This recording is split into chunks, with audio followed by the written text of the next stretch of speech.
Mabuti naman dumating ka na, anak. Kanina pa kita hinihintay eh. Si nanay talaga. Nakalimutan niyo na ba ang sinabi ko kanina na gagabihin ako ng uwi ngayon kasi dadaan na rin ako sa grocery? Oo nga pala. Nakalimutan ko na. Kaya palang dami mong pinamili. Konti pa nga lang po yan eh. Ang mahal na talaga ng mga bilihin ngayon. Ang importante naman meron tayong pambili kumpara sa iba.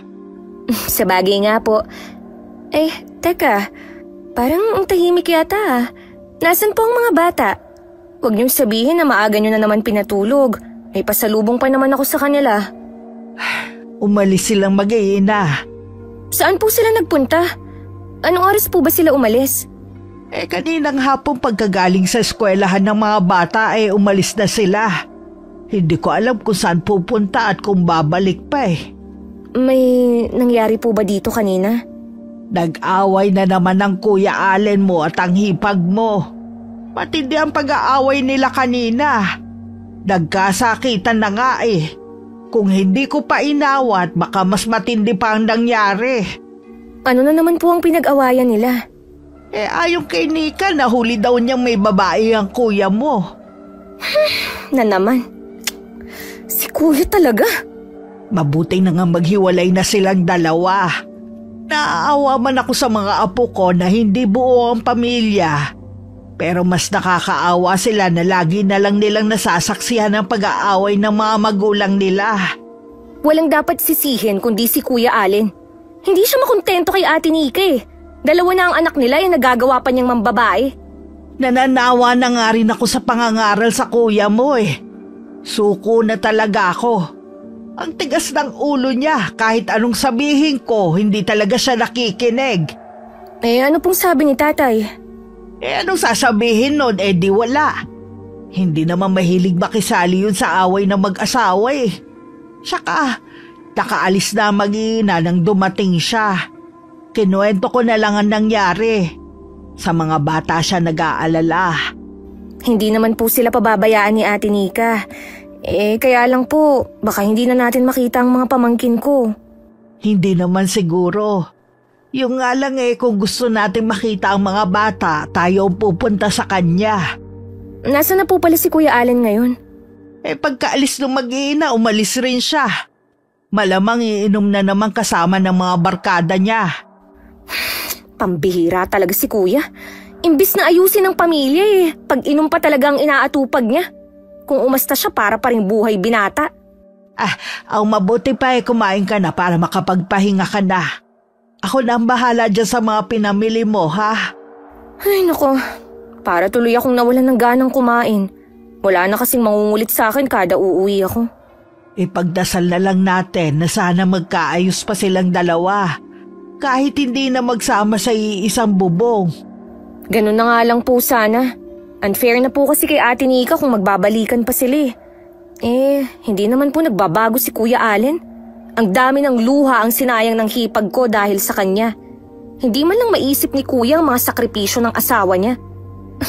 Alam niyo, tingin ko, mabuti na rin na naghiwalay na nga sila ng tuluyan.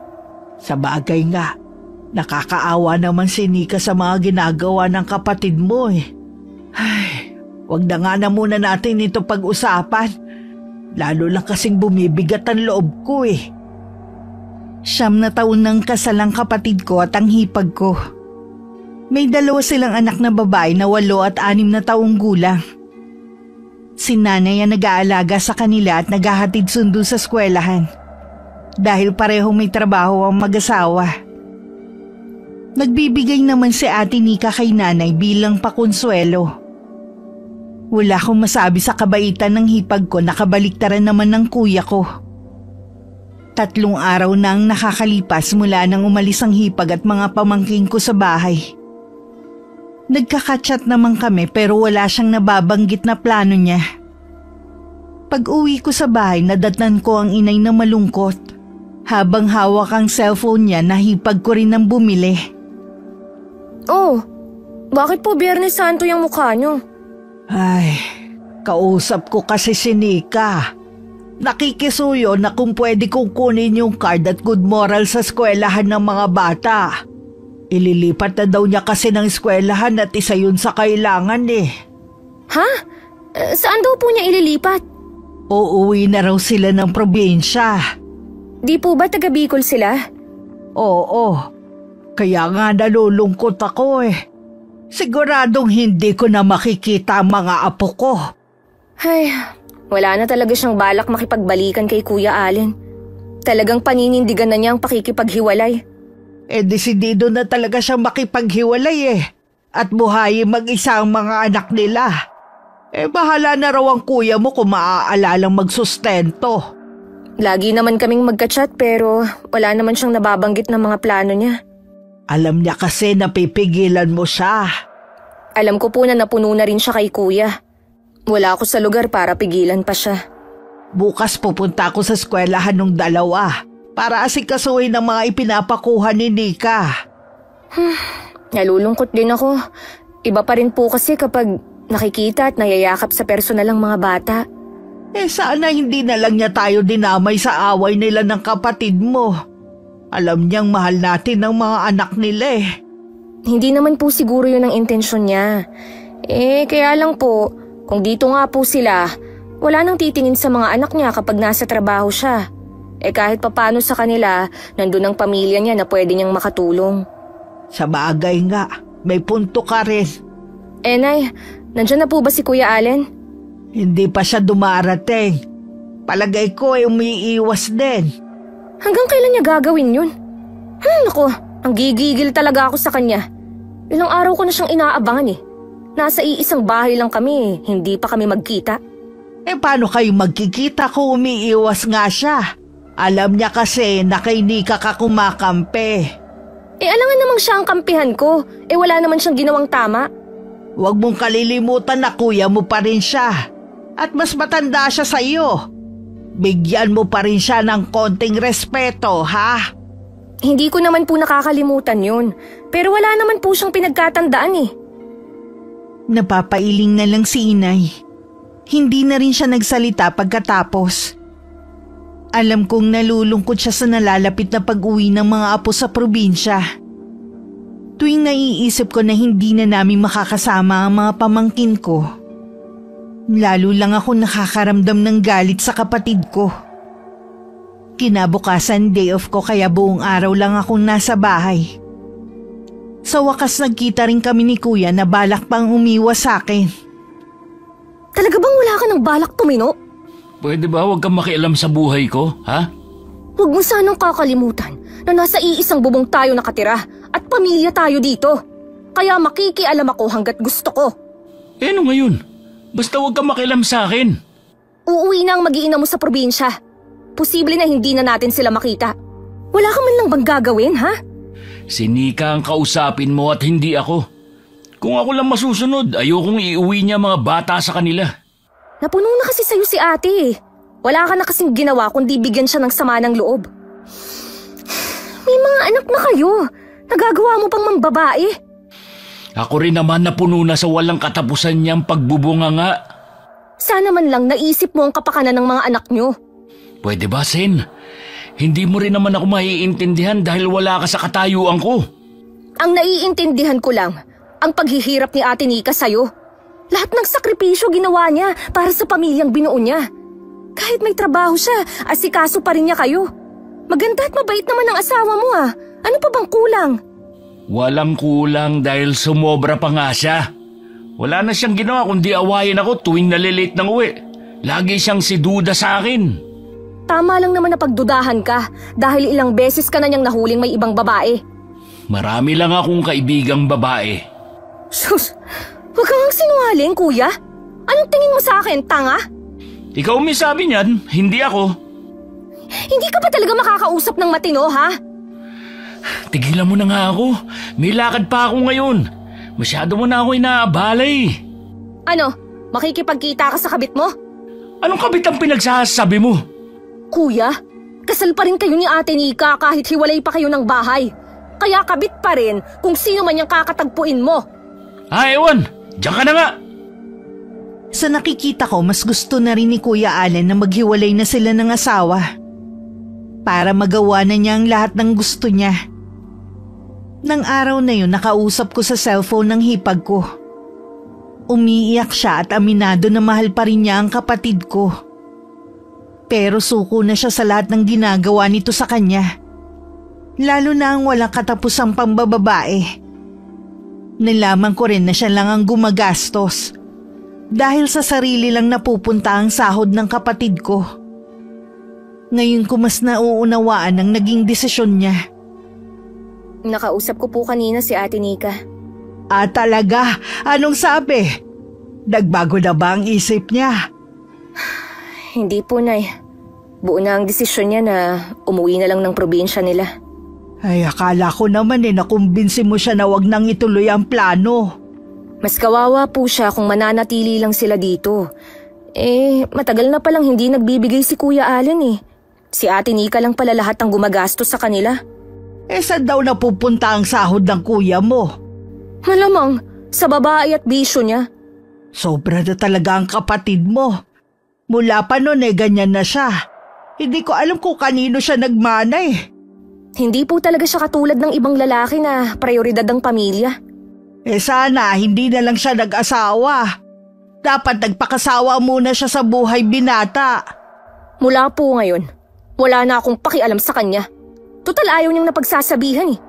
Hindi naman tama na mawalan ka ng amor sa kapatid mo. Dadalawa na nga lang kayo eh. Kung pwede nga lang po sanang mamili ng kapatid ginawa ko na. Ikaw talagang bata ka. Oo nga pala, nabanggit ba ni Nika kung kailan sila uuwi? Sa 1 linggo na raw po. Gusto ko kasi makita at mayakap muna ang mga apo ko bago sila umalis. Sigurado kasi na matagal pa bago natin sila makitang muli. Sasamahan ko po kayo. Alam ko naman po kung saan sila tumitigil ngayon. Mas napaaga ang pag-uwi nila Ate Nika. Nang puntahan namin sila, bumuhos ang mga luha ng mga sandaling yun. Mahigpit namin niyakap ni Inay ang mga bata maging ang hipag ko na napakabait. Kahit si Itay hindi rin napigilan ng mapaiyak. Hanggang makauwi kami sa bahay, umiiyak pa rin si Inay. Ganun tagpo ang nadatnan ng kapatid ko. Oh, bakit kayo umiiyak, Nay? Umalis na kasi si Nika at mga apo ko. Ngayon pala sila uuwi ng probinsya? Ibig sabihin, hindi mo alam. Hindi ka rin siguro nagpaalam kahit sa mga anak mo. Paano ako magpapaalam? Galit nga sa akin si Nika, di ba? Kahit sino naman magagalit sa'yo Irresponsable ka na nga, babaero pa. Talaga bang hindi mo ako titigilan, ha? Tumigil na nga kayo! Para kayong hindi magkapatid Lagi-lagi na lang, wala na kayong ginawa kundi mag-away. Itong si Zane ang pagsabihan nyo. Akala mo kung sino na dito sa bahay At least ako may pakinabang dito sa bahay. Ikaw, puro sakit ng ulo lang ang ibinibigay mo. Ano ba ang pinagyayabang mo, ha? Na ikaw ang gumagastos dito sa bahay? Totoo naman, di ba? Kami ni Ate Nika ang naghahati sa gastusin dito sa bahay, habang ikaw, puro pasarap lang ang ginagawa. Huwag kang mag-alala. Mula ngayon, kargo ko na sarili ko. Baka maging utang na loob ko pa sa iyong bawat pagkain ay susubo ko. Sus, dapat noon mo pag ginawa yan. Hindi yung kung kailan wala nang mag-iina mo, tsaka mo yan sasabihin. Napaghahalataan tuloy ang kadamutan mo. Sarili mong pamilya ayaw mong suportahan. Talagang hindi ka titigil? Gusto mong masaktan? Allen, subukan mong saktan ang kapatid mo. Ako makakalaban mo. Siya naman lagi ninyong kinakampihan Wala akong kinakampihan sa inyong dalawa. Ayoko lang na magkasakitan na kayo dahil sa pag-aaway. Diyan na nga kayo. Diyan ka naman magaling ang umiwas. Tama na, Zane. Hayaan mo na lang ang kuya mo. Hanggat maaari, iwasan nyo na muna ang isa't isa. Ikaw ang masigit na nakakaunawa Intindihin mo na lang ang kapatid mo. Lagi naman po akong umiintindi kay kuya Kaya lang, Nay, nakakasawa na rin lalo na't hindi naman siya nagbabago. Tingnan ko lang kung mapanindigan niya ang sinasabi niya. Lagi ko naman ipinagdarasal ang kapatid mo Panahon na lang siguro makakapagsabi kung kailan siya magbabago. Mula nga nun, hindi na kami nagkikibuan na magkapatid. Hindi ko na rin siya isinasama sa pamimili ko ng pagkain sa bahay. Madalas naman sa labas na siya kumakain bago umuwi sa amin. Makalipas ang 1 buwan, ganun na lang ang gulat ng inay ko nang magdala siya ng babae sa bahay namin. Allen, sino ang babaeng yan? Nay, si Eunice po. Girlfriend ko. Hello po, Nay. Kumusta po kayo? Ayos naman, iha. Tama ba yung narinig ko? Girlfriend ka kamo ni Allen? Opo, siguro 6 na buwan na rin kaming magkarelasyon. Matagal ko na nga pong gustong pumunta rito para makilala kayo eh. Eunice, doon ka muna sa kwarto ha. Ako na lang ang mag-aabang ng order natin. Sige. Nay, maiwan ko na po kayo. Totoo ba ang sinasabi ng babaeng yon, ha? 6 na buwan na kayong may relasyon. Matagal mo na palang niloloko ang asawa mo eh. Matagal na po kami nagkakalabuan ni Nika bago pa dumating si Eunice sa buhay ko. Sinong niloloko mo, ha? Kaya kayo nagkakalabuan ni Nika dahil na rin sa babaeng yon. Hindi ka ba natatakot sa karma, ha? Saka ako na lang po harapin ng karma na sinasabi niyo kapag dumating na. Wala ka na talagang kahihiyan. Dinala mo pa rito ang kabit mo. Hintayin mong dumating ang itay mo galing probinsya. Tingnan ko lang kung hindi ka niya bugbugin kahit matanda ka na. Hindi ko po kabit si Eunice. Anong hindi? Kasal kayo ni Nika. Nakalimutan mo na? Wala na naman po dito si Nika eh. Huwag na po natin siyang pag-usapan. Ayoko na kapag harap si Eunice, babanggitin niyo ang pangalan ng babaeng yun. Wag mo kong utusan! Baka nakakalimutan mo kung nasan kayo ng kabit mo. Kung gusto niyo magpakalunod sa kasalanan, sa labas kayo. Wag dito sa bahay. Nay naman, mahal ko si Eunice. Sa kanya ko lang naramdaman na maging masaya. Masyado ka talagang makasarili. Puro kapakanan at kaligayahan mo lang ang iniisip mo. Wala na po si Nika at hindi na siya babalik sa bahay na to. Tanggapin niyo na lang po si Eunice na bago ninyong manugang. Kahit anong mangyari, hindi ko siya matatanggap. Nay naman! Nay! Sandali lang po! Nagdadabog na lumabas na lang ng bahay si inay. At hindi na pinansin ang pagtawag sa kanya ng kapatid ko. Naiiling na lang na pumasok sa kwarto si Kuya Allen, kung saan naghihintay ang girlfriend niya. Anong sabi ng inay mo? Pasado ba ako sa kanya? Nagtanong lang siya ng tungkol sa'yo. Sana hindi mo na lang binanggit na 6 na buwan na tayo. Alam mo naman na 1 buwan pa lang mula nang umalis dito mag-iina ko eh. Totoo naman kasi na 6 na buwan na tayo eh. Hindi ako sinungaling. Baka kasi makaapekto yun sa pakikiharap nila sa'yo. Lalo lang nilang iisipin na kabit kita. Hindi na ako kabit dahil hiwalay na kayo ng asawa mo.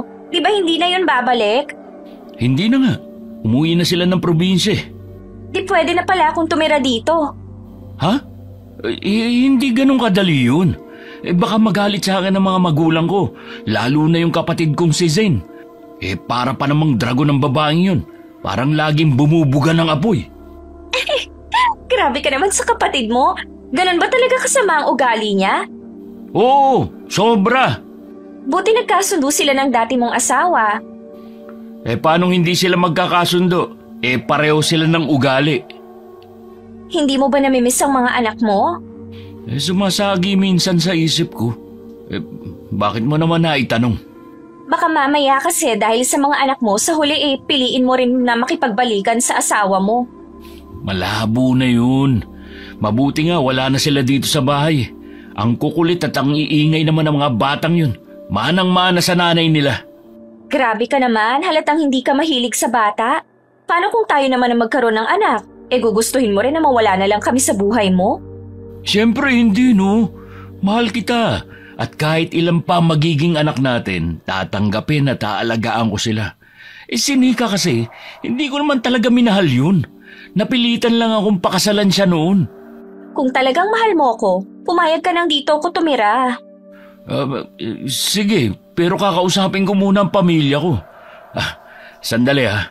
May tumatawag sa labas. Baka dumating na yung order natin. Bago ko makauwi ng bahay, tiniyak ni Kuya Allen na nakaalis na ang girlfriend niya. Naabutan ko pa ang kapatid ko sa sala, pero hindi ko na lang siya pinansin.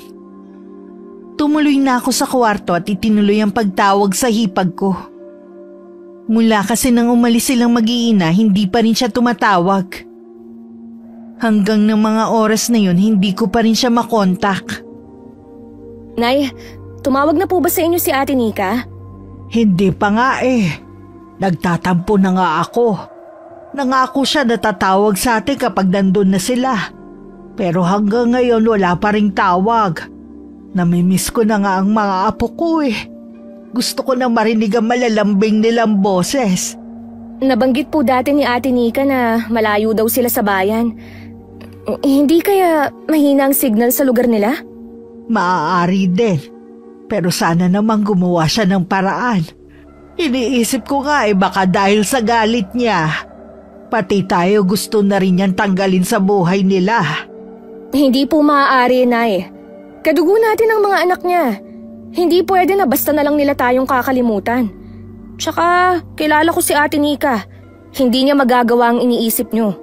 Wala na kasi kung maisip na dahilan para hindi niya tayo kontakin eh. Kaya po lagi ko siyang tinatawagan eh. Baka nga po wala lang signal. Sana naman eh. Walang masamang nangyari sa kanilang mag-iina. Bakit ba kasi kailangan yung mag-aksaya ng panahon sa babaeng yun?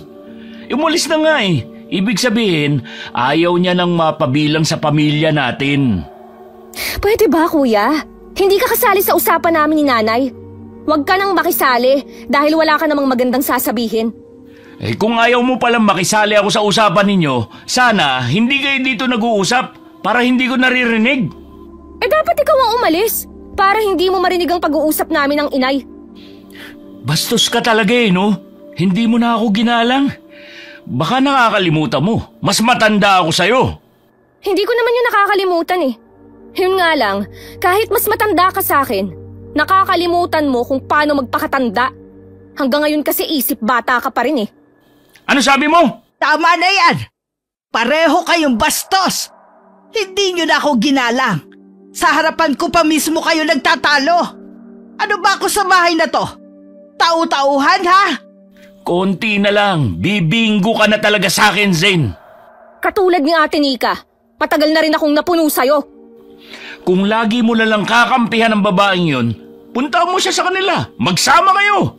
Kung pwede nga lang nahilingin na siya na lang ang maging kapatid ko kaysa sa'yo eh. Ginawa ko na. Ito ang 2 kutsilyo. Magtig-isa na kayo. Total naman ayaw niyong paawat. Magpatayan na lang kayo. O bakit ayaw niyo tong hawakan? Makaalis na nga. Kahit kailan talaga, walang katahimikan sa bahay na to. Pasensya na po kayo, Nay. Hindi ko na naman napigilan ang sarili ko. Hindi ko na alam ang gagawin ko sa inyong 2. Eh, dapat po siguro bumukod na lang siya para matuto siya sa buhay. 30 na kasi siya eh. Nakapisan pa rin sa atin. Kayo pa ba nahiwalay na sila ng asawa niya? Hindi na aalis ang kuya mo rito. Sa tingin ko po, hindi rin makakatagal si kuya na walang babae sa tabi niya. Alangan namang dito niya patirahin. Sa totoo lang eh, meron na nga siyang ipinakilala na bagong girlfriend sa akin. Ha? Kapal talaga niya? 1 buwan pa lang umaalis ang mag-ina niya, nagdala na siya ng babae rito. Sabi ko nga hanggat kasal sila ni Nika, mananatiling kabit ang babaeng yon. 2 buwan din ang lumipas bago namin nakontak si Ate Nika. Binagyo daw ang lugar nila at nawalan ng signal ang cellphone niya. Nakahinga naman kami ng maluwag pagkatapos niyang ipaliwanag ang nangyari. Kahit hindi humihingi ang hipag ko, nagpadala pa rin ako ng pera sa kanya. Ramdam ko sa boses niya ang labis na pasasalamat sa akin. Parang naiiyak pa nga siya. Ay, salamat naman at nasa mabuti silang kalagayan. Eh bakit kaya ang tagal bago niya tayo kinontak? Eh sana natulungan natin sila. Kilala niyo naman po si Ate Nike. Hindi yun basta hihingi ng tulong sa atin. Kahit sana sa mga bata man lang. Masyado rin kasi siyang ma-pride eh. Pinadalhan ko naman po siya, Nay. Kaya wag na kayong mag-alala. Salamat naman kung ganon. Medyo naiibahan nga lang ako sa boses ni Ate Nika. Bakit mo naman nasabi yan? Kasi parang ang lamig ng boses niya. Baka ganun lang talaga ang boses niya kapag sa cellphone. Siguro nga po. Si Kuya Allen kaya, kung hihingan niyo magbibigay kaya yun sa mag-iina? Malabo yung sinasabi mo. Nung nandito pa nga mag-iina niya hindi na siya nagbibigay, ngayon pa kaya. Lalo't meron na siyang bago. Bumalik po ba ulit dito yung kabit niya? Oo no, ilang beses din niyang dinala rito. Sayang hindi ko naabutan. Maipamukha man lang sana kung anong klaseng babae siya napapatol sa may asawa. Zane, hayaan mo na lang ang kuya mo sa pakikipagrelasyon niya. Ayoko na lagi na lang kayong nag-aaway. Ayaw niya kasing magtino May karma din ang ginagawa niya kay Nika. Ipaubayan na lang natin sa taas ang lahat. Sige po, Nay. Hindi na po ako makikialam sa kanya. Maiba nga po pala ako. Si tatay po ba wala bang balak umuwi dito sa atin? Aba, nawili naman na siya sa bahay ng kapatid niya. Nakausap ko nga pala nung isang araw. Doon daw muna siya. Tutal naman daw wala na dito ang mga apo. Nalulungkot din ang tatay mo Baka daw magkasakit lang siya rito. Kung wala lang akong trabaho dito, mas gusto ko na rin sumunod kay tatay. Sigurado na tahimik dun. Pangarap ko talagang tumira sa probinsya Ang totoo niyan niyayaya na niya ako umuwi roon. Inaalala ko naman kayong magkapatid. Baka kapag wala na ako dito tsaka kayong magpatayan. Basta po mag-iipon lang ako at saka natin sundan si Itay. Makakaipon ka naman talaga dahil masinop ka kumpara sa kuya mo. Magbihis nga po pala kayo, Nay. Sa labas tayo kakain. Para po kahit papano hindi kayo malungkot. Pag uwi ko naman malungkot pa rin. Maaalala ko pa rin ang mga apo ko. Kahit panandalian nga lang po, makalimutan niyo siya. O sige, mag-aayos na ako. Minsan pag uwi ko galing trabaho, naabutan ko ang isang matangkad na babae. Sexy manamit at may kulay ang buhok. Malaki ang pagkakangiti niya sa akin. May kutob ako na siya ang kabit ni Kuya Allen. Hindi ko ginantihan ang ngiti niya. At nanatiling blanko ang ekspresyon ng mukha ko. Hi! Ikaw siguro si Zane, ang bunsong kapatid ni Allen. Ako nga pala si Eunice, ang girlfriend ng kuya mo. Nasaan nga pala si Inay? Lumabas siya sandali. Saan siya nagpunta? Kanina pa ba siya nakaalis? Kanina pa. Baka pabalik na rin siya, bumili lang ng ulam. Ulam nino? Ulam natin lahat para sa hapunan. Babe, si Inay ba ang kausap mo? Zane, dumating ka na pala. Hindi mo ba nakasalubong si Inay sa labas? Hindi Ano nga palang ginagawa ng babaeng yan dito? Ano kasi, Zane, mula ngayon dito natitira si Eunice. Magsasama na kami. Paano gastusin nyo? May trabaho naman ako Siyempre, akong bahala. Bakit? Akala mo ba iaasa ko sa'yo? Mabuti na yung malinaw. Dahil nung nandito pa si Ate Nika, kami lang naman ang naghahati sa gastusin dito sa bahay. Huwag mo lang ang banggitin pa ang pangalan ng babaeng yun. Mahiya ka naman kay Eunice. Hindi ba dapat siya ang mahiya? Aba, alam naman niya siguro na pamilyado kang tao. Daig pa niyang mauubusan ng lalaki Zane, hindi naman ako nandito para makipag-away sa'yo. Kung hindi mo ako matatanggap, aalis na lang ako. Zane naman, huwag ka na makialam sa relasyon namin. Kay nanay nga ayos na si Eunice Tanggapin mo na lang na dito na siya titira. Wala naman talaga akong pakialam sa inyo. Basta wag lang kayong maging pabigat dito sa bahay. Hindi ko na hinintay na makasagot ang isa man sa kanila. Iniwan ko na sila at saka ako pumasok sa kwarto ko. Hindi rin ako sumabay sa kanila sa hapunan. Pinuntahan naman ako ni Inay at kinumusta ang maghapon ko. Dinalhan na rin niya ako ng hapunan. Ayos naman po sa trabaho. Ang hindi ayos, ang nadatnan ko dito sa bahay. Pasensya ka na anak ha. Wala na ako nagawa dahil dumating na dala na ang mga gamit ng babae Binigyan ko naman sila ng mga kondisyon kapag dito sila tumira. May trabaho naman kasi si Kuya Bakit dito pa talaga siya nagsusumiksik? Sana umupa na lang sila. Siguro nangihinayang din ang kapatid mo. Lalo't hindi biro ang umupa ngayon. May trabaho po ba yung babae? Sabi ng kuya mo dati daw meron. Ngayon naghahanap daw. Sana naman habang nandito siya, tulungan niya kayo sa gawaing bahay.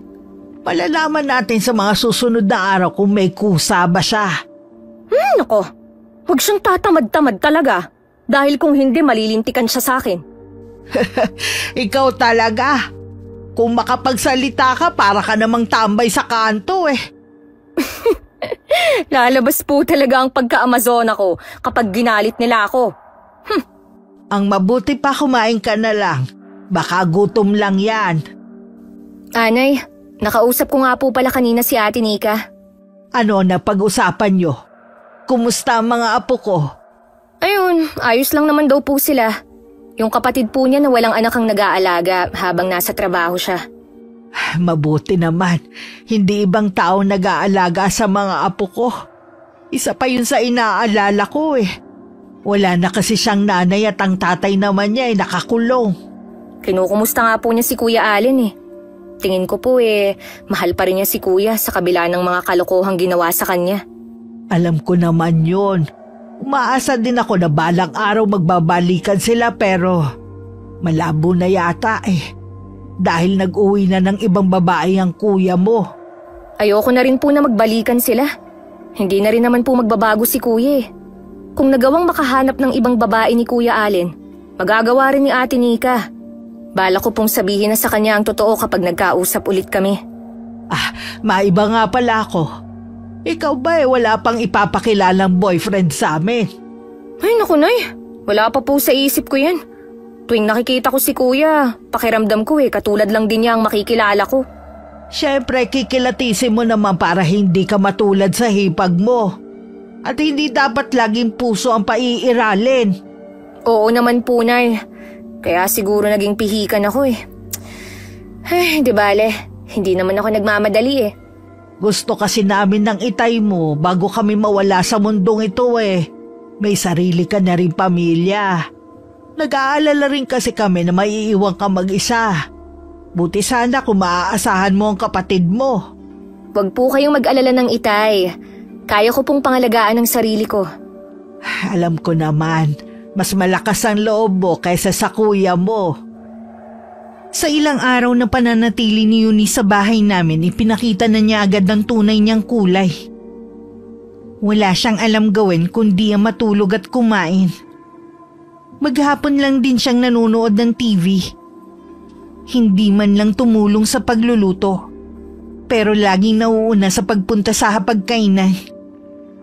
Hinahayaan lang naman ni Kuya Allen ang babae. Ang inay pa ang sinasabihan niya. Hayaan niyo na lang po si Eunice. Wala naman po siyang ginagawang masama sa inyo Kayong magkapatid kahit kailan hindi ko tinuruan na maging pabigat sa ibang tao. Hindi ko rin hinayaang makitira kayo sa ibang bahay na wala man lang ambag. Nagbibigay naman po ako Halos lahat na nga nasahod ko dito sa bahay na pupunta. Sa tingin mo kaya sapat ng ibinibigay mo? Aba sa babaeng yan lang napupunta. Ayoko lang na dumating ang araw na magreklamo na si Zane. Wala siyang karapatang magreklamo dahil bahay ko rin to. Pareho lang kami may karapatan. Bakit kasi ayaw magtrabaho ng babaeng yan Naghahanap naman po siya. Hindi pa nga lang natatawagan. Nung sinika pang nandito kahit kailan hindi umasta katulad ng Eunice na yan. Kahit pagod galing trabaho, tumutulong pa rin sa gawain. Hindi katulad ng babaeng dinala mo rito. Ultimo pinagkainan ako naguhugas. Pagsasabihan ko na lang siya. Sana naman siya na rin maglaban ng mga damit ninyo. Huwag na kamong ihalo sa marurumi naming damit ng kapatid mo. Kilala mo naman na masela ng kapatid mo pagdating sa mga damit niya Oo na po. Puro ka na lang oo. Hindi ka naman kumikilos. Tama na nga, Nay. Baka dumating na si Eunice, marinig pa kayo. Ako pa ba ang mahihiya sa kanya, ha? Kaya nga po, pagsasabihan ko na lang mamaya. Allen, Hanggat maaari ayoko nagtatalo tayo. Sana naman ayusin mo na ang buhay mo. Hindi ako laging nandito para sa'yo. Inaayos ko naman eh. Nagpapakatino na ako. Puro na lang ako trabaho at bahay. Hindi na ako nakikipagbarkada. Ay, mabuti naman kung ganon. Para din naman kasi sa'yo ang sinasabi ko eh. Alam ko naman po yun. Kahit pinagsabihan na ni inay ang kapatid ko, wala pa rin pagbabago sa girlfriend niya. Hanggang isang araw nawalan ng trabaho si Kuya Allen. Wala akong pagpipilian kundi akuin lahat ng gastos sa bahay. Nangako naman siya kay inay na maghahanap agad. Pero isang buwan nang nakakalipas, wala pa rin siyang trabaho. Pagkain ba yung dala mo? Kanina pa kasi ako nagugutom eh. Teka, kukuha na ako ng plato. Hindi ba kayo nagluto? May pagkain naman dyan ah. Ubos na ang pagkain. Wala na ring laman yung ref natin. Ha? Nung isang linggo lang ako namili ah. Mamili ka na lang ulit. Kapag kasi nandito lang sa bahay, wala talaga mapagtutuunan kundi yung kumain. Binuksan ko nga ang ref. Nakapatay yun at walang laman kahit malamig na tubig. Tiningnan ko rin ang cabinet kung saan namin inilalagay ang grocery. Ni isang delata wala na rin. Nang balikan ko ulit si Eunice, nakita ko siyang nilalantakan na ang dala kong pagkain. Hindi man lang hinintay o tawagin man lang ang mga kasama sa bahay. Ako lang kasi ang nagtatrabaho sa bahay na to. Sana naman matuto kayong magtipid. Paano yan? Matagal pa ulit ang sahod ko. Nabanggit ng kuya mo na malaki daw ang sahod mo kumpara sa kanya. Ano kung mas malaki ang sahod ko sa kanya? Inaabuso nyo naman. Grabe ka naman magsalita. Parang pagkain lang pinagdadamot mo pa. Hindi ka pa rin kasi marunong mahiya eh. Hindi ka na nga gumagawa dito sa bahay. Paalamunin ka pa. Mabuti pa umalis ka na lang sa bahay namin. Wala kang karapatan na paalisin ako dito. Tanging si Allen lang ang pwedeng magpaalis sa akin. Mabuti pang kayo na lang ang umalis sa bahay na to. Anong kaguluhan to? Dinig na dinig sa labas ang boses niyo ah. Allen, mabuti nandito ka na. Pinapalayas na ako ng kapatid mo. Hoy Zane, anong karapatan mo para paalisin si Eunice dito? May karapatan ako. Lalo't ako ang nagtatrabaho dito. Kayong dalawa parehong pabigat sa akin. Naghahanap naman kami ng trabaho. Sadyang malas lang at hindi kami natatawagan pa. Hindi kaya karma na yan sa inyo? Hindi naman totoong karma eh. Mahirap lang talaga maghanap ng trabaho ngayon. Siguro, dapat yun na rin malaman ang kalagayan ko. Buntis ako. Ano? Wala na nga kayong trabaho? Nagbuntis ka pa talaga? Sino gusto mong bumuhay dyan? Ako? Biyaya to ng Diyos. Baka nga ito pang magdala ng swerte sa bahay na to. Ang lakas naman ng loob mong banggitin ang pangalan ng Diyos. Ikaw kuya, bilisan mo nang maghanap ng trabaho ah. Huwag ka nang mamili. Baka ultimo pagpapacheck up sa akin yung pahingin. Pakiramdam ko mas dumoble ang pagod na nararamdaman ko ng mga sandaling yon. Iniwan ko na lang sila at nagkulong ako sa kwarto. Totoo bang buntis ka? Oo, kanina ko lang nakumpirma. Bakit parang hindi ka masaya? Masaya naman, kaya lang maggastos magkaroon ng anak. Hindi ko nga alam kung kailan ako matatawagan ng mga inaplayan ko eh. May trabaho naman ang kapatid mo ah. Pamangkin niya to kaya sigurado na hindi rin niya matitiis. Nakita mo naman kung gaano kamaldita ang kapatid ko. Sana nga maawa siya sa atin. Gamitin natin ang inay mo para kausapin niya ang kapatid mo na tulungan tayo. Oo nga no. Sige, pagdating ng inay, kakausapin ko siya agad. Kinausap nga ni Kuya Allen ang inay namin. Habang sinasabi niya ang tungkol sa pagdadalang tao ni Eunice. Para namang maamong tupa na nakaupo sa sofa ang babae. Pinaglipat-lipat naman ni inay ang tingin niya sa dalawa. Ay, alam niyo namang mahirap ang buhay ngayon. Hindi man lang kayo nag-ingat. Wala na po tayong magagawa pa. Nandyan na po yan eh. Oo nga. Kaya lang malaking pasanin naman sa kapatid mo. Kaya nga hindi pa siya nag-aasawa dahil alam niya kung gaano kabigat ang responsibilidad ng pagkakaroon ng pamilya. Tapos ipapasa niyo naman sa kanya ang gastusin sa pagbubuntis ni Eunice. Pansamantala lang naman po. Hindi naman ako tumitigil sa paghanap ng trabaho eh.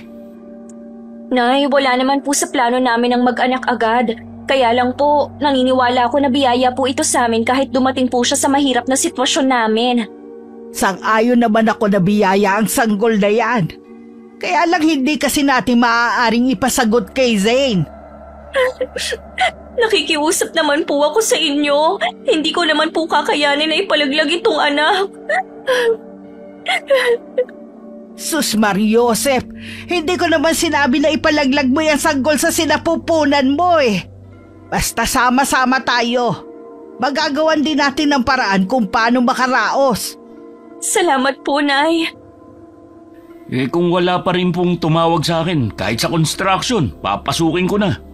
Ang mahalaga po, makapagbigay ako ng panggastos dito sa bahay. Ang sakit na po kasi magsalita ni Zane eh. Unawain mo na lang ang kapatid mo, napapagod din yun eh. Kakausapin ko rin siya. Nag-aalala din po ako na baka lagi niyang awayin si Eunice. Baka makuna naman po siya. Hindi yung gagawin ni Zane. Lalo't alam niyang pamangkin din niya ang magiging anak ninyo. Sana nga, Nay. Pakibantayan niyo na lang si Eunice kapag wala ako dito sa bahay. Oo naman. Gaya ng pag-aalaga ko doon kay Nika. Aalagaan ko rin siya. Maraming salamat, Nay. Pasensya na kayo kung pabigat kami, ha. Alam mo naman na hindi kita matitiis eh. Kahit madalas na pasaway ka. Nang araw na yun, kahit masama ang pakiramdam ko, pumasok pa rin ako sa trabaho. Pakiramdam ko kasi mas lalo akong magkakasakit kung pipirmi lang ako sa bahay. Pagdating, naabutan ko pang nagtatawanan sina Kuya Allen at Eunice sa sala. Hindi ko na lang sila pinansin. Basta na lang akong pumasok sa loob ng kwarto. Nagbihis lang ako ng pambayat na higa na pagkatapos. Ilang sandali pa pumasok si Inay. Handa na ang hapunan, Iha. Oh, bakit nakakumot ka? Masama ba ang pakiramdam mo, ha? May lagnat lang po ako, Nay. Teka, ikukuha kita ng gamot. Huwag na po. Uminom na ako kanina. Ipapahinga ko na lang po to. Siguro kaninang umaga pa masama ang pakiramdam mo, no? Iba na kasi ang boses mo eh. At napansin ko na matamlay ka. Pagising pa lang po kanina, masama ng pakiramdam ko eh. Dapat pala hindi ka muna pumasok sa trabaho. Nagpahinga ka na lang sana dito sa bahay. Naku, Nay. Kaya nga po ako pumasok na lang sa trabaho eh. Baka lalong lumala lang ang sakit ko rito. Kinausap nga ako nung dalawa. Buntis pala si Eunice. Kaya pala napansin ko ang takaw niya eh. At wala nang ginawa kundi matulog. Wala na tayong magagawa kundi tanggapin na lang. Biyaya pa rin yun na may kapal. Wala po akong pakialam na sa kanila. Huwag lang nila sa akin ipapasagot ang gasto sa magiging anak nila. Ako na ang nakikiusap sa'yo, pansamantala lang naman eh. Gumagawa naman ng paraan ng kuya mo para makahanap agad ng trabaho. Wala na nga kasing parehong trabaho eh. Nagdagdag pa ng isang palamuning katulad nila. Zane, huwag ka nga magsalita ng ganyan. Totoo naman po kasi. Nay, ako nga ang lahat ng sumasagot sa gastusin dito. Pati ba naman yun sa akin ni Papa Ako? Naiintindihan ko na pagod ka na. Pero kapatid mo pa rin ang kuya mo. Walang ibang dadamay sa kanya kundi ikaw lang. Bigyan natin siya ng pangalawang pagkakataon na magbago. Ayoko pong mangako. Tutulong lang ako sa abot ng makakaya ko. Alam ko na hindi mo sila matitiis. Mas nangingibabaw pa rin sa iyo ang kabutihan.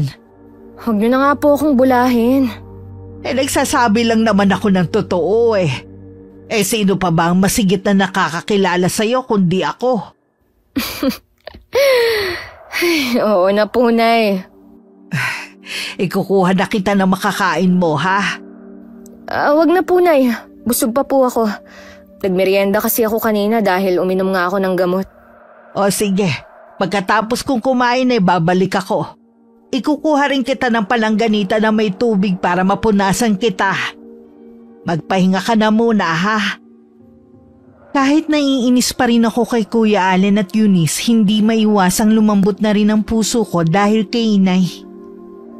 Mula noon at hanggang ngayon maalaga pa rin siya kapag may sakit kaming magkapatid. Dahil sa sama ng pakiramdam, unti-unting bumigat ang talukap ng mga mata ko. Hanggang tuluyan akong makatulog. Nay, nakausap niyo na ba si Zane? Oo. Huwag niyo muna siyang aabalahin ha. Dahil may sakit ang kapatid mo. Kaya pala ganun ang itsura niya kanina. Pumayag na ang kapatid mo. Sana naman maging mabait ka sa kanya. Alam ko naman kasi na kaya niya. Nagdadamot lang kasi siya. Kung gusto man niya magdamot, karapatan niya yon. Dahil pera naman niya yon. Hindi niyo naman kami tinuruan na maging madamot eh. Oo nga. Pero hindi ko rin kayo tinuruan na maging irresponsable. Ako na naman ang nakita ninyo. Sa inyo kasi magkapatid, si Zane ang mas nakakaawa. Mula kasi noon siya na ang masigasig sa pagtulong sa pamilya natin. Oo na po, si Zane na ang pinakamabait na anak niyo. Kita mo yung mga sagot mo. Pasensya nanay, hindi na mauulit. Sabihan mo rin si Eunice na matutong makisama. Hindi naman kayo talaga legal na mag-asawa eh. Kahit ako, napapagod na rin siyang pakisamahan.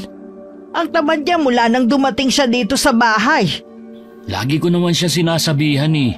Kaso nga, buntis siya ngayon. Sana pagpasensyahan niyo na lang kung medyo tamad. Ano pa nga ba? Sige na, at pupuntahan ko ang kapatid mo. Doon ako sa kwarto niya matutulog para mabantayan siya. Kinabukasan, minabuti kong magpahinga na muna. Buong maghapon lang ako nagkulong sa kwarto. Nakausap ko rin ang hipag ko. Pinag-usapan namin si Eunice. Sinabi ko na rin kasi na buntis ang babae para hindi na siya umasa. Nagulat ako sa kanyang revelasyon tungkol sa babae. Napasukan pa ako ni Inay na tulala habang nakasandal sa higaan ko. Kumusta na ang pakiramdam mo? Ayos na po, Nay. Dinalhan na kita ng merienda. Hindi ka kasi lumalabas ng kwarto mo eh. Ayoko lang pong masira ang araw ko. Umalis kanina ang dalawa hanggang ngayon hindi pa rin bumabalik. Magpapa-check up daw kasi si Eunice. Nakausap ko nga po pala si Ate Nika. Alam niyo po ba na kaibigan niya si Eunice? Ha? Talaga? Ganun ka-traidor ang babaeng yun. Lalo tuloy bumigat ang loob ko sa kanya. Galit na galit nga si Ate Nikki. Lalo't nalaman niya na buntis pa. Pareho silang walang delikadesa. Bagay nga talaga sila ni Kuya na magsama. Ano pang napag-usapan ninyo ni Nika? Gusto niyang magsampa ng kaso. Alam niyong may laban siya dahil kasal sila ni Kuya. May mga ebidensya rin siya na may relasyon na ang dalawa kahit nung nandito pa siya nakatira. Bakit kailangan pa niya maghabol ngayon? Siya naman ang kusang umalis dito sa bahay. Tsaka buntis na si Eunice, baka mapano ang kaibigan niya. Sinabi ko nga po pero parang masama din ang loob niya sa atin. Tinanggap kasi natin ang babaeng yun dito Para na ring lumalabas na kinukonsinti natin si Kuya. Tama rin naman si Nika kaya lang nandito na. Alangan naman na palayasin natin si Eunice dito sa bahay. Naawa nga po ako kay Ate Nikki. Alam kong mahal pa rin niya si Kuya. Kung talagang mahal niya ang kapatid mo, sana hindi siya umalis. Ipinaglaban niya ang karapatan niya bilang asawa. Pinipigilan ko naman siya noon Hindi naman po natin masisisi si Ate Nika. Dahil nakakapuno na rin naman ng mga ginagawa ni Kuya. Alam ko naman at naiintindihan ko siya. Kaya lang wala na siyang magagawa pa.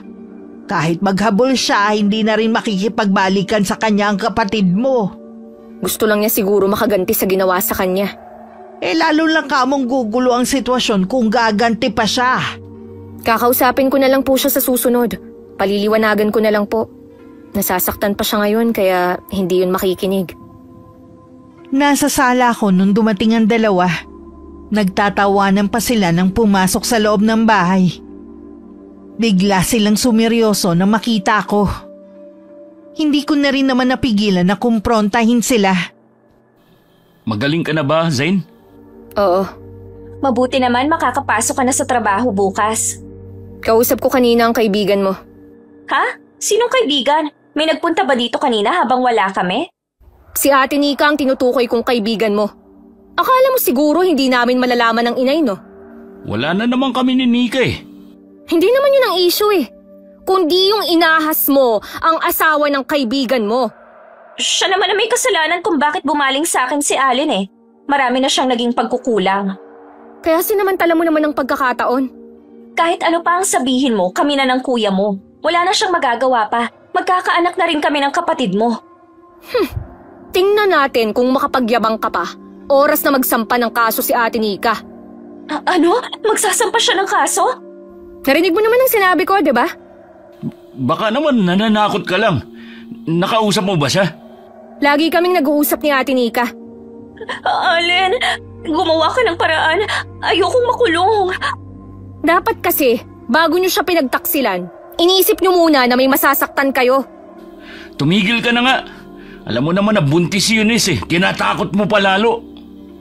Kapag may nangyaring masama sa akin, walang dapat sisihin kundi ikaw. Huwag mo akong pinagbabantaan. Baka nakakalimutan mo kung sino ang nagpapakain sa inyo rito. Wala ka nang ginawa kundi manumbat. Hintayin mo na magkaroon ako ng trabaho. Ni piso, wala kang mahihingi sa akin. Hindi ka nga makahanap-hanap ng trabaho dahil kinakarma ka na. Kaya huwag kang mayabang. Hindi ka ba talaga titigil, ha? Baka gusto mong hilahin ko yung dila mo nang matigil na yung katabilan mo. Subukan mo! Tatapusin ko na rin itong pagsuporta ko sa inyo. Hayaan mo na nga siya. Tara na muna sa labas para lumamig ulo mo. Mabuti pa nga. Malapit na akong mapuno sa'yo, Zane, ha? Konting-konti na lang talaga. Kahit naiinis pa rin ako sa dalawa, alang-alang kay inay, nagtitiis akong pakisamahan sila at ibigay ang mga pangangailangan nila. Minsan maaga akong umuwi. Hindi agad napansin ni Eunice na nakatayo ako sa sulok. Nakita kong may dala siyang isang pack ng napkin.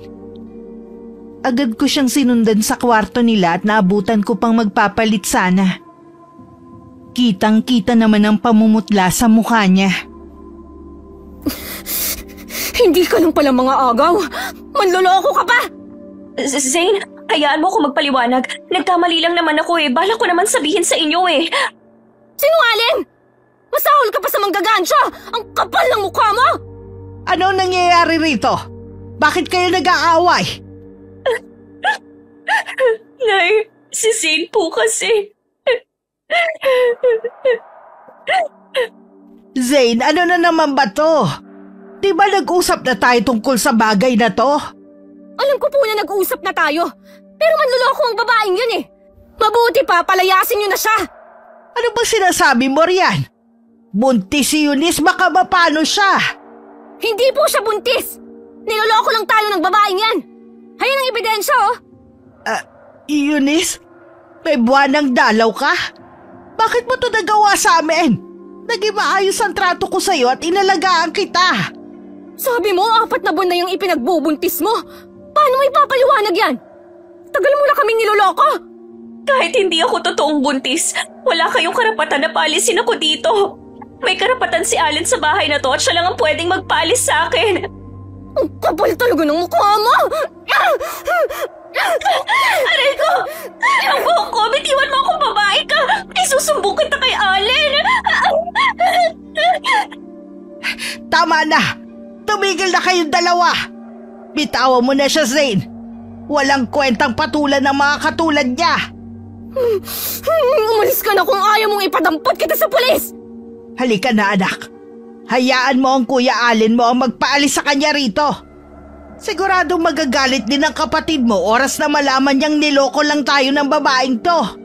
Kung gusto niyo akong ipapulis, dapat kasama si Allen. Noon pa, alam niyang hindi ako buntis. Ginawa lang namin to para makalibre kami dito sa bahay. Ang sama niyo! Mga manloloko! Ano bang klaseng pagpapalaki ang ginawa sa'yo ng mga magulang mo, ha? Sa tingin mo kaya ikatutuwa nila ang ginagawa mong to?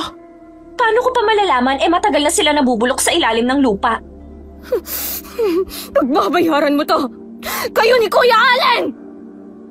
Hinila na ako ni inay palabas ng kwarto.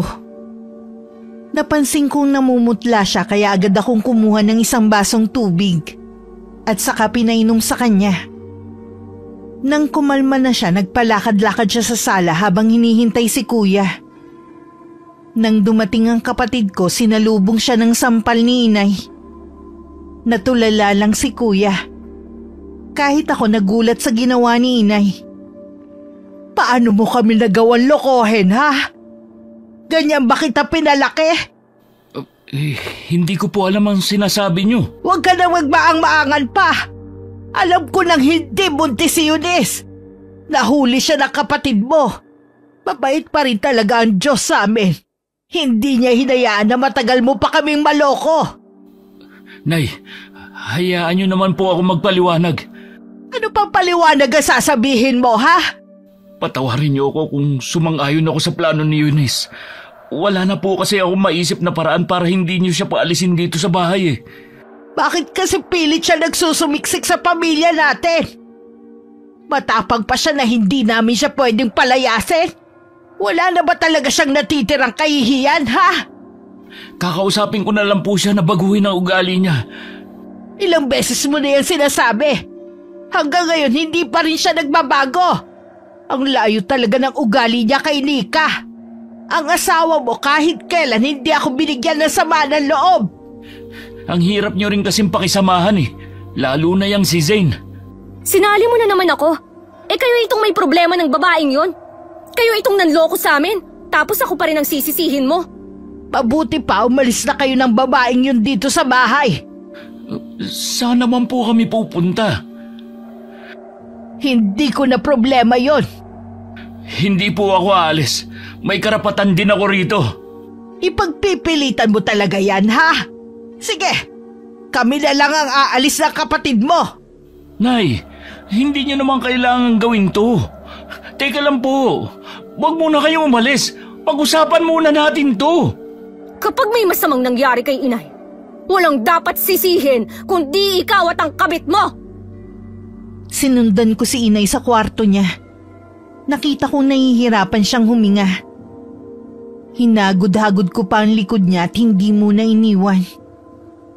Kinausap naman ni Kuya si Eunice. Bakit kasi hindi ka nag-iingat eh? Huwag mo na akong sisihin, hindi ko naman sinasadya na mahuli ako ng kapatid mo. Galit na galit sila sa atin. Kaya mo ba silang harapin? Oo naman, hindi ko naman ikamamatay na araw-araw kung makita ang mga pagmumukha nila. Konting respeto naman, pamilya ko pa rin sila. Kaya lagi kang nakukumpara kay Nika eh. Huwag mo nga mabanggit ang pangalan ng babaeng yon. Kaya hindi ko rin magawang mapalapit sa nanay mo at kapatid mo eh. Lagi na lang ikinukumpara sa akin ang babaeng yon. Na siyang legal mong asawa, nanay ng mga anak mo, mabait at mabuti at kung ano-ano pa. Si Nika palang gusto nila eh, edi sundan nila sa kung saang impyerno naroon ng babaeng yon. Gusto ni inay na umalis na nga tayo rito eh. Hindi ka naman siguro pumayag, no? Saan tayo pupulutin kapag umalis tayo? Sa kalye? Kung hindi tayo aalis, sila na lang daw ni Zane ang aalis sa bahay na to. Eh di umalis sila, mabuti nga para masolo na natin tong bahay. Hindi mo talaga ginagamit yung utak mo, no? Kahit masolo natin ang bahay na to, saan tayo kukuha ng panggastos? Alalahanin mo, may utang pa tayong dapat bayaran. Oo nga, pasensya ka na, nakalimutan ko eh. Anong gagawin natin ngayon?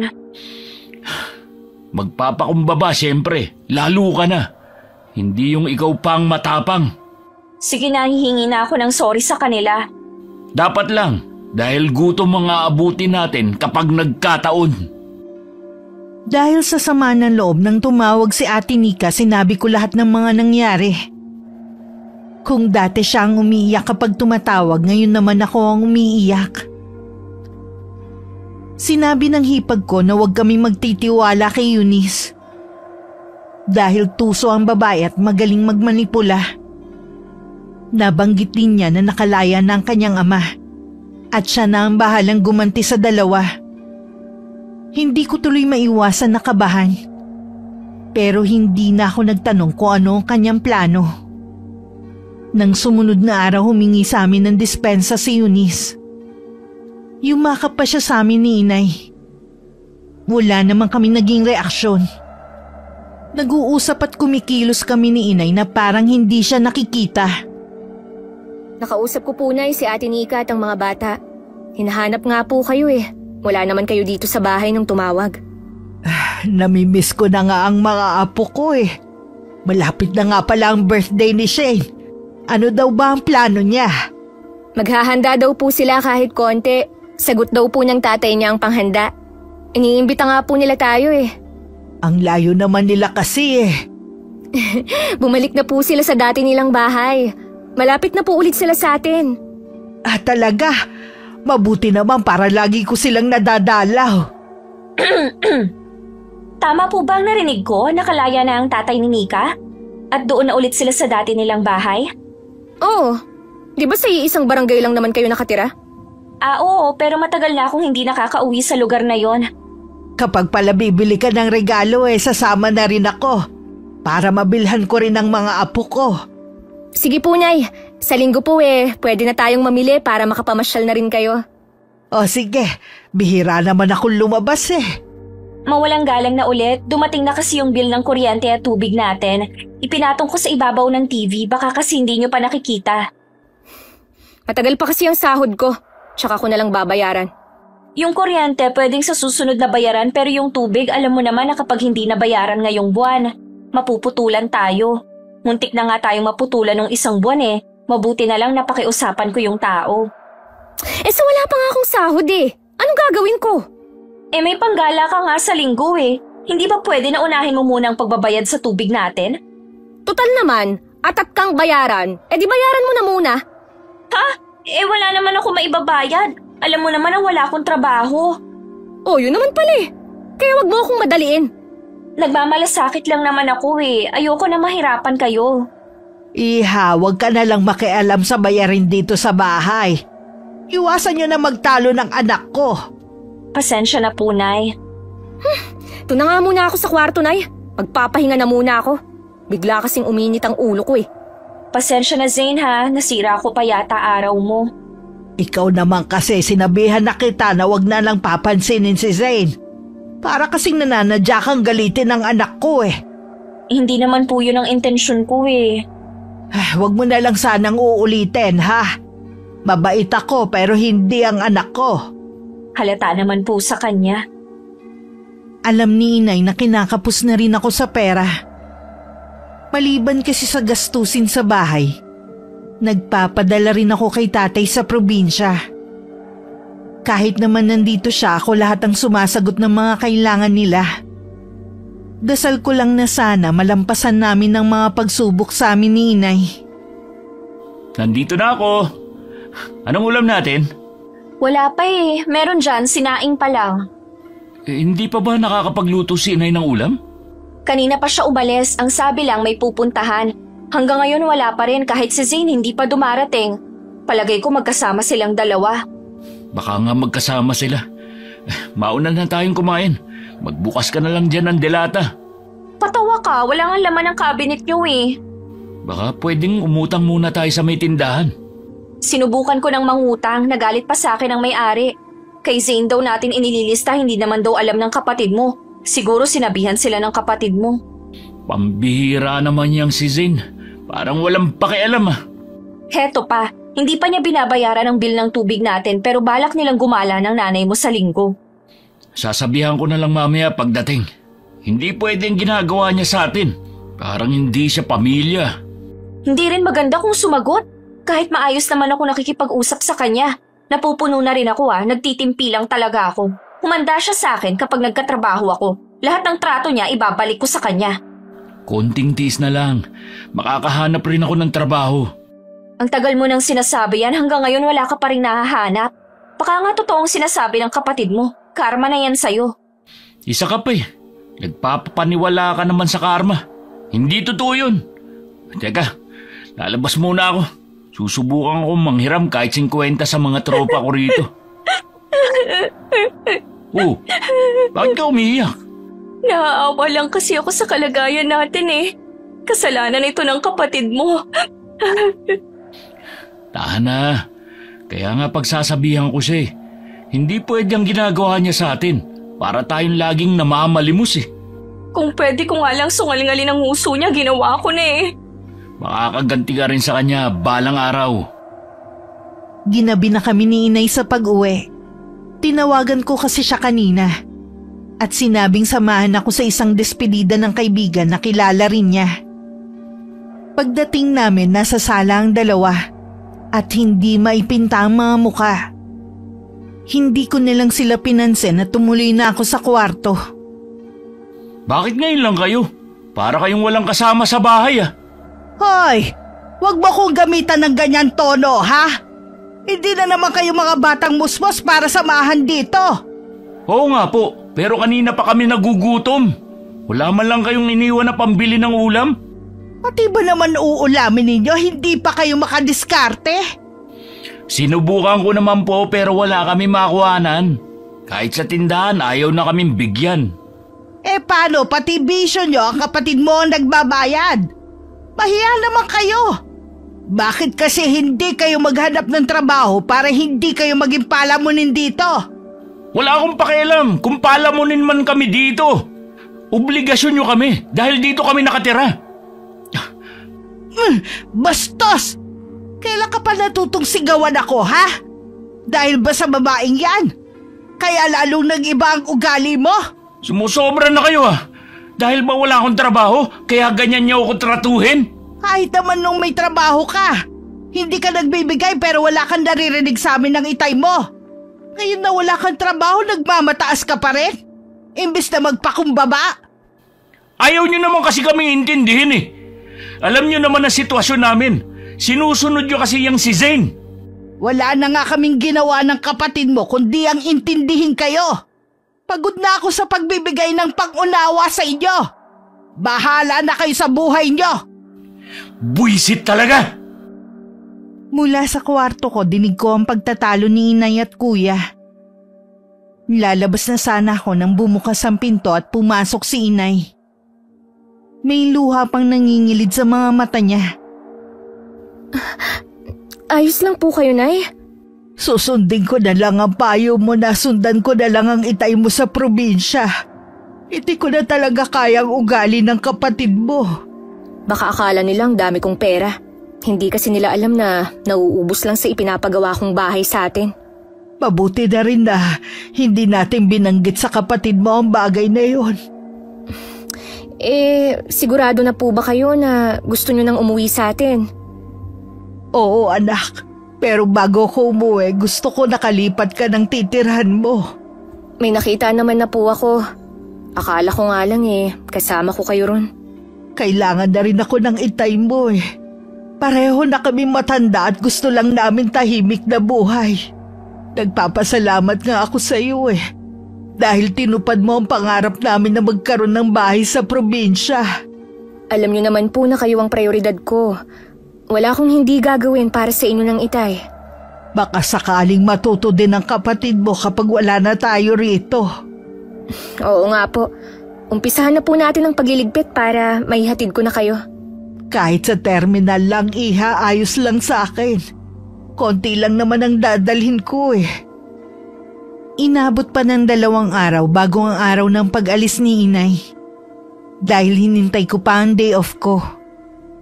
Pagkahatid ko sa kanya, tutuloy naman ako sa bago kong titirhan. Wala nun si Kuya Allen. Nasa sala nun si Eunice nang inilalabas namin ng mga gamit. Saan kayo pupunta? Uuwi na si Inay sa probinsya. Tapos na kasi ang ipinapagawa kong bahay doon para magkasama na rin sila ng itay. Ikaw na ang bahala kay Allen ha, iha. Alam po ba ni Allen na aalis na kayo? Hindi kailangan magpaalam ni Inay. Dahil nga sa kanya kaya lalayo na lang si Inay Baka kapag nagtagal pa siya rito magkasakit lang siya. Mabuti na rin na nagpaalam kayo. Teka, tatawagan ko lang siya. Hindi ka ba talaga nakakaintindi? Hindi na nga kailangan. Pasensya na. Sasama ka ba hanggang probinsya, Zane? Hanggang terminal ko lang ihahatid ang Inay. Bakit parang ang daming dalahin ng Inay? Kaya ba niyang bitbitin ang mga yan pa uwi? Yung iba dadalhin ko muna sa apartment na uupahan ko. Ano? Uupa ka na? Hindi ko rin naman kasi kayang tumira dito na kasama kayo. Kaya lang, Zane, paano naman kami ng kuya mo? Matuto kayong magbanat ng buto. Huwag puro asa na lang kayo sa akin. Kapal ng mga mukha nito.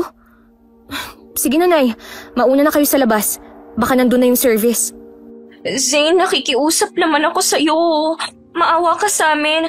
Kahit hintayin mo lang na makahanap kami ng trabaho. Ilang buwan na kayong naghahanap ng trabaho. Hanggang ngayon wala pa rin. Tingin ko, hindi naman kayo nagpupursige na maghanap eh. Lalo ka na. Tinaon niyo pa talaga na wala si Allen. Alam mo na hindi niya kayo papayagan na umalis.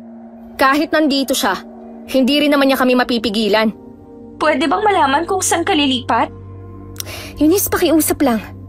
Gusto kong mamuhay ng tahimik. Kaya wag mo nang alamin kung saan. Nakita ko ang labis na pag-aalala sa mukha ni Eunice. Pero wala na akong pakialam pa. Kung katulad lang sana siya ni Ate Nika na marunong makisama, baka matanggap ko pa siya. Kaso wala rin siyang ipinagkaiba kay Kuya Allen. Sana lang magbago na sila ngayong wala na kami sa bahay na yun. Bakit hindi mo pinigilan? Pinigilan ko naman kaya lang desidido na silang umalis. Hindi naman tayo pwedeng sumunod kay Inay. Siguradong malilintikan ako kay Itay. Wala na tayong masasandalan pa. Kailangan na talaga natin maghanap ng trabaho o kahit anong pagkakakitaan. Isa pa yan sa problema natin.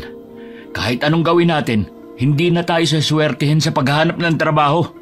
Sinumpa tayo, Eunice. May isang taong galit sa atin. Kaya tinatakan niya tayo para malasin habang buhay. Sino naman na nagsabi sa'yo niyan? Galing ako sa isang manghuhula. Gusto ko kasing tanungin ang kapalaran ko. Yun nga sabi niya. Meron pa siyang dinagdag. Dadanas daw tayo na matinding karamdaman na walang lunas. Parang kulam? Ganun na nga. Hindi kaya ang inay mo at si Zane ang nasa likod mo? Kaya siguro nagmamadali silang umalis. Hindi nila gagawin yun. Nagkataon lang na umalis sila. Iisang tao na lang ang naiisip ko na gagawa nito sa atin. Si Nika. Matagal kami nagsama ni Nika. Wala sa lahi nilang pagiging mangkukulam. Maaaring siya wala, pero ang tatay niya meron. Narinig ko sa nanay at kapatid mo na nakalaya na siya. Malamang humingi sa kanya ng tulong si Nika para makaganti sa atin. Paano ka naman nakakasiguro? Naalala ko na kwento sa akin ng mga magulang ko. Marami na daw nakulam ang tatay niya. Kaya nga gano'n na lang sila pakisamahan ng mga magulang ko nung nabubuhay pa sila. Baka naman nagkakamali ka lang. Sana nga. Susubukan ko pa rin maghanap ng trabaho. Baka maputol ang kamalasan natin. 10 araw na mula nang iwan namin sina Kuya Allen at Eunice sa bahay. Hanggang ng mga oras na yun, hindi pa rin sila nakakahanap ng trabaho. Para lang makakain, namamalimos na lang sila sa mga kapitbahay. Dinapuan na rin ng kakaibang sakit si Eunice. Tuwing sasapit kasi ang gabi, lumalaki ang tiyan niya, na para siyang nakalunok ng malaking pakwan.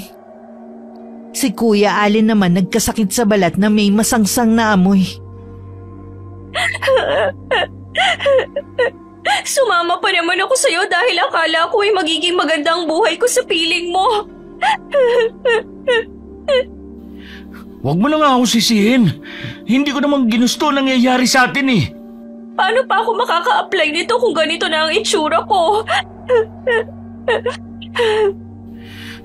Tinawagan ko nga si Inay. Alam ko na hindi niya tayo matitiis. Tatawagan daw muna niya si Zane para puntahan tayo.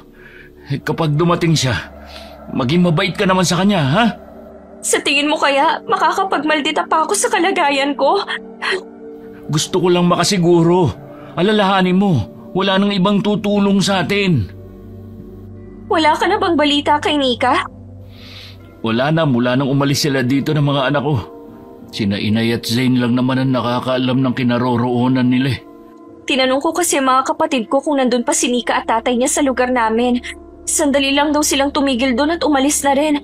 Malakas talaga ang kutob ko na may kinalaman ng tatay niya sa nangyayari sa atin.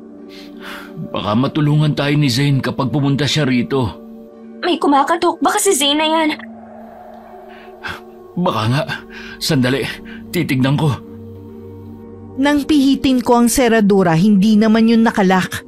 Kaya binuksan ko na. Sumalubong agad sa akin ng nakakasulasok na amoy na para bang nabubulok na laman.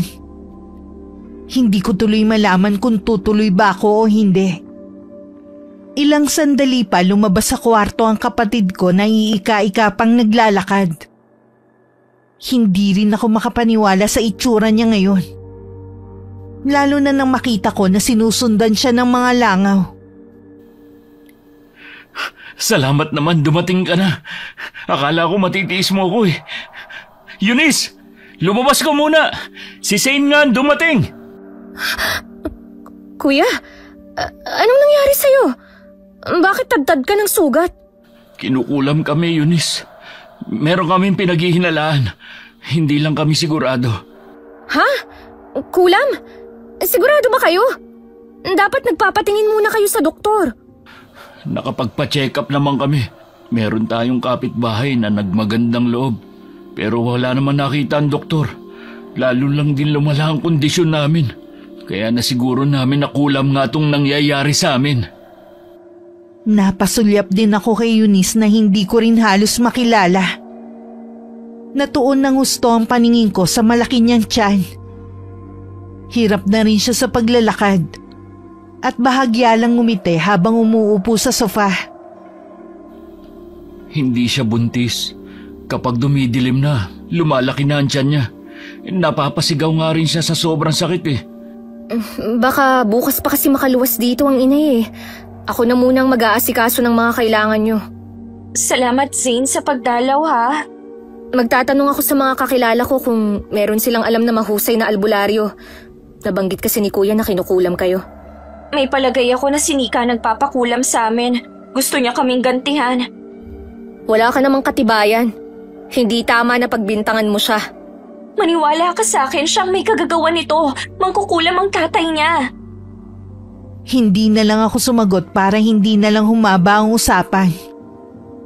Pinapasok ko na lang muna sila sa kwarto para mabawasan ang amoy sa sala. Mas nananaig ngayon ang awa ko sa kanila. Kaya ginawa ko ang lahat para gumaan ang pakiramdam nila. Kinabukasan dumating na rin si Inay. Kahit siya muntik nang mahimatay nang makita ang kalagayan ng dalawa. Kinukulam daw po sila at posible daw na si Ate Nika ang may kagagawan. Posible nga na kinukulam sila. Nasa kanilang palatandaan eh. Sinubukan mo na bang tawagan si Nika? Hindi niya po sinasagot eh. Nag-chat na lang po ako sa kanya. Bigla ko ring naalala, Nay. Yung sinabi niya na siya na lang daw ang bahalang gumanti. Hindi ko naman kasi yun pinagtuunan ng pansin. Matindi ang galit sa kanila ng taong gumawa nito. Gusto talaga silang magdusa. Nagpapahanap na po ako ng albularyo para matingnan sina Kuya. Hindi perpekto ang kapatid mo. Mas lamang din ang mga masasama niyang ginagawa. Pero hindi ko lubos maisip na aabot sa ganito. Awang-awa nga po ako eh. Paano kung hindi na sila gumaling? Hindi tayo maaaring mawalan ng pag-asa. Sa atin sila humuhugot ng lakas. Ipagluto mo muna sila ha. Kakausapin ko lang ulit ang kuya mo. Sige po, Nay. Sabay pa kami natigilan ni Inay. Nang marinig namin ang malakas na sigaw ni Kuya Allen at sinundan ng pagtangis. Agad kaming pumasok sa kwarto nila. At nakita naming yakap ni Kuya si Eunice na hindi na gumagalaw. Nay, Zane, wala na si Eunice. Ano? Sigurado ka? Kanina kausap ko pa lang siya eh. Kagabi pa siya nangihina. Sinasabi niya na sinusundo na siya ng mga magulang niya. Kaya alam daw niya na mamamatay na siya. Hingi ako ng tulong sa kapitbahay. Diyos ko, wala na nga talaga si Eunice. Sabi ko sa kanya kayanin niya dahil kasama naman niya ako pero sumuko na siya. Hindi niya na nakayanan. Sumalangit nawa ang kaluluwa niya. Hindi ka man lang nabigyan ng isa pang pagkakataon na magbago. Alam kong ako na ang susunod. Huwag mong sabihin yan. Gumagawa na kami ng paraan ng kapatid mo. Nay, patawarin niyo ako. Alam kong wala akong kwentang anak. Hindi anak, ang gusto ko lang ay magbago ka. Huwag niyo po akong iiwan, Nay. Natatakot po ako. Nandito lang kami ng kapatid mo. Hindi ka namin pababayaan. Mahigpit pang niyakap ni inay si Kuya Allen habang walang tigil sa pag-iyak. Sa tulong ng mga kapitbahay nadala sa morgue ang katawan ni Eunice. Mula nun lagi na lang nakatingin sa kawalan si Kuya. Makalipas ang 3 araw, hinatid na sa huling hantungan si Eunice. Muling bumuhos ang mga luha ni Kuya ng araw na yun. Sabi ng tiyong mo may alam daw silang mahusay na albularyo. Pero kailangan iuwi ng probinsya ang kuya mo. Kami na lang ng tatay mo ang bahalang mag-uwi sa kanya. Alam ko kasing hindi mo basta maiiwan ang trabaho mo. Papayag po kaya si Kuya na umuwi? Tingin ko po kasi tuluyan na siyang nawalan ng ganang mabuhay. Kukumbinsihin ko siya na mas makakabuti sa kanya sa probinsya. Doon makakapagbagong buhay siya. Sana po gumaling na siya sa lalong madaling panahon. Nakausap mo na ba si Ate Nika mo? Opo, Nay. Kinumpirma niya po na tatay nga niya ang kumulam kay na Kuya. Hindi ba niya mapapatawad ang kapatid mo? Gustuhin man daw niya na magpatawad tatay pa rin daw niya ang magpapasya. Akala ko kilala ko na si Nika. Hindi ko akalain na may lihim ang kanyang pagkatao. Tinapos ko na po ang ugnayan ko sa kanya. Mahal ko ang mga pamangkin ko pero mahirap po kasing tanggapin na siya ang dahilan kung bakit miserable si Kuya. Ipapaubaya ko na lang sa Panginoon kung makikita pa natin ang 2 bata. Hindi ako mawawalan ng pag-asa na makikita at mayayakap ko pa rin ang mga apo ko pagdating ng araw. Noong una ayaw sumama ni Kuya Allen na umuwi ng probinsya. Makalipas nga ang ilang araw, nakumbinsi rin siya ng mga magulang namin. Sabi ng albularyo, masyadong mabagsik ang kulam na ibinigay sa kapatid ko. Tanging puputol sa sumpa ay ang mismong kamatayan ng taong kumulam sa kanya. Sa paglipas ng mga panahon, nanatili na lang sa amin si Kuya Allen.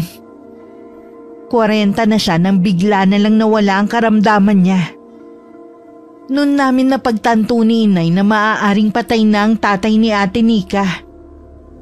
Parang dun muli nag-umpisa ang buhay ni Kuya.